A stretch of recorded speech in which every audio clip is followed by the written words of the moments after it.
Hello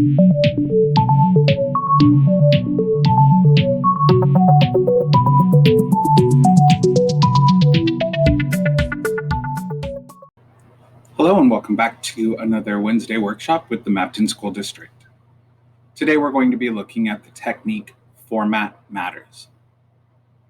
We know that in school and in life, how students say something matters sometimes almost as much as what they are saying.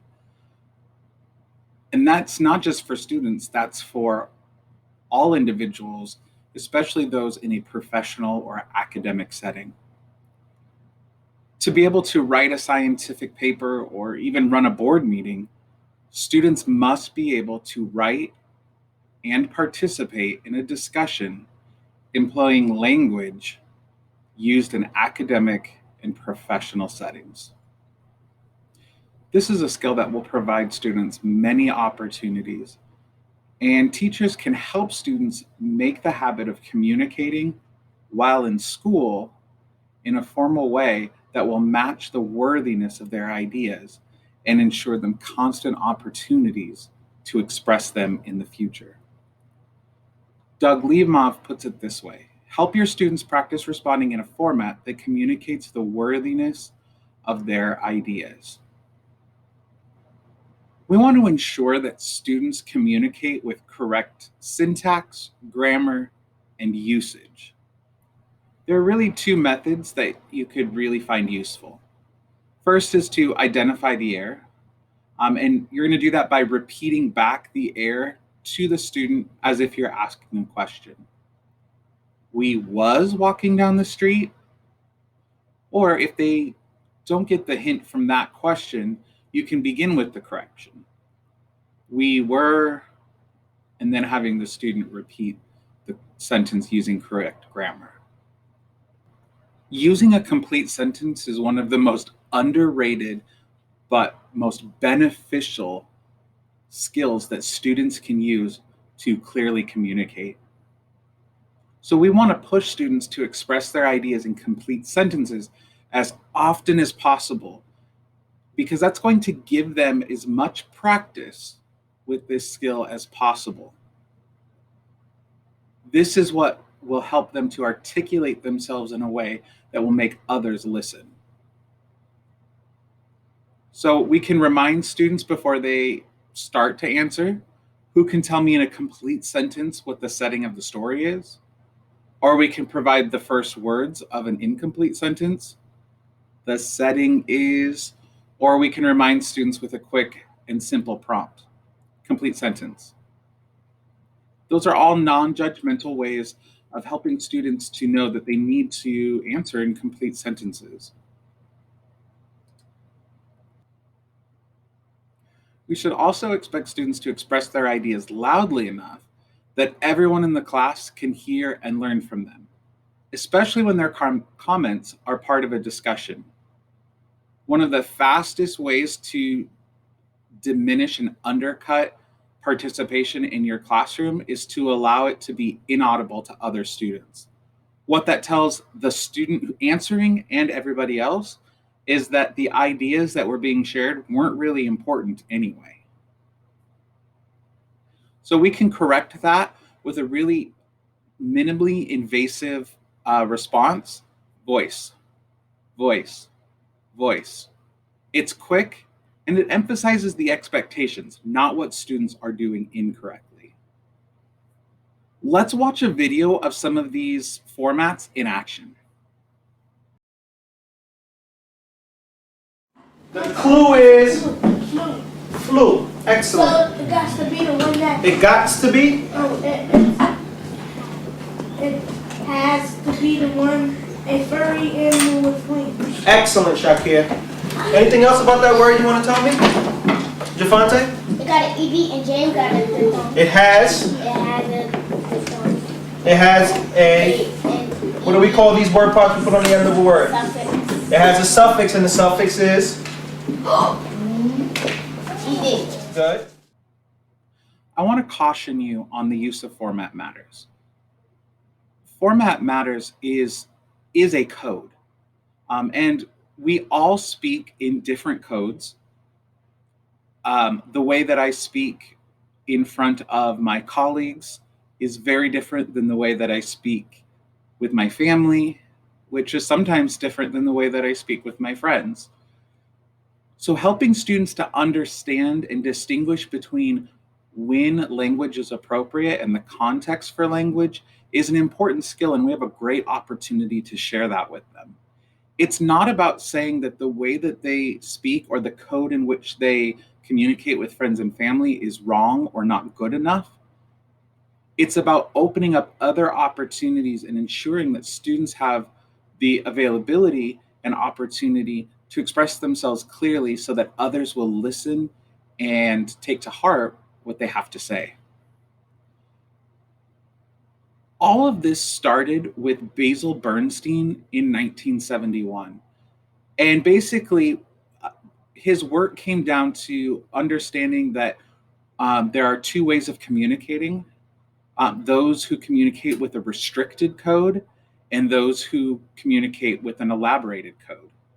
Restricted code is the language that you use when you assume that the person that you're speaking with knows all of the information and has a full understanding about the content, knowledge, circumstances, context of the situation.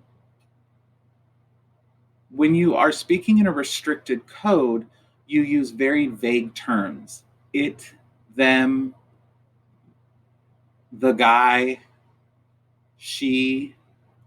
But elaborated code is when you assume that your audience doesn't know anything about what you're talking about. And so in that case, you're going to spell out every noun and specifically identify the persons, places, and things or ideas by with as much specificity as possible.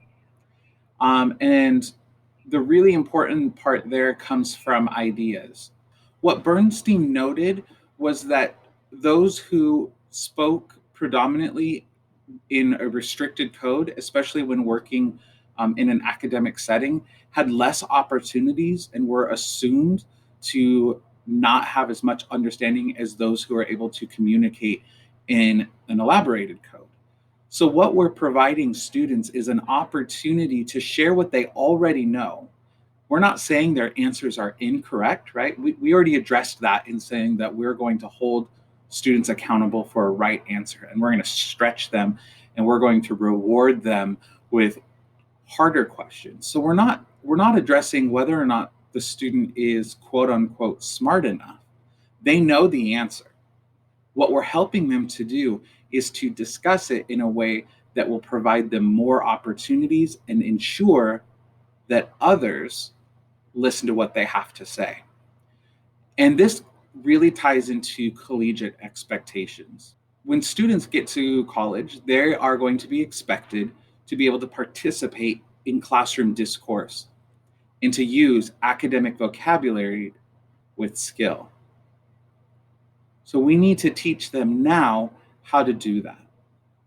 Let's look at a quick example. Let's say a teacher asked the following question: why does Orwell name the pigs as he does? So a student might originally answer, he's giving them roles like the people in Russia. Now I want to pause here because that is a correct answer. I might ask for a little bit more specific information, but to be honest, I would be really excited if students could make that connection. But I want to take that very same answer and help students to make it more academic or scholarly. So I would ask them to add specific references in the place of the pronouns and vague nouns. So that might look like Orwell is giving the pigs roles like the leaders in the Russian Revolution. Okay, so we're now getting more specific. And then I might ask them to make their syntax more complex. Orwell gives the pigs roles like those of the leaders of the Russian Revolution. I might ask for more details and evidence. Orwell gives the pigs roles like those of Lenin, Trotsky, and other leaders of the Russian Revolution. And then I might follow up with precise academic vocabulary. Orwell uses pigs to personify Lenin, Trotsky, and other leaders of the Russian Revolution. And then I might ask for a collegiate format. In his novel, Animal Farm, George Orwell uses pigs to personify Lenin, Trotsky, and other leaders of the Russian Revolution. Let's see how another teacher does it. Macbeth, excellent. Hie thee hither, come here. So she's saying, come here, you. All right, I want to hear Evelyn Jennifer. Go ahead, Jennifer. Hie thee hither, that I may pour my spirits in thine ear, and chastise with the valor of my tongue all that impedes thee from the golden ground, which fate and metaphysical aid doth seem to have thee crowned. All right, so she's saying, come home, baby. What's she going to do when he gets home? Ashanti? She'll talk all this evil stuff in his ear. Okay, in AP language, she's going to talk all this evil stuff in his ear. Go ahead, Ashanti. She's gonna try to impose like her negative beliefs. Now you're ready for college. She's going to impose her negative beliefs on Macbeth. In his ear, she's going to pour with all the valor of her tongue. She's going to make sure he is not impeded from the golden round. Again, I want to thank you for being a part of our Wednesday workshops. If you have any questions or would like to discuss this in more detail, please reach out to me via email, phone, or through my social media pages.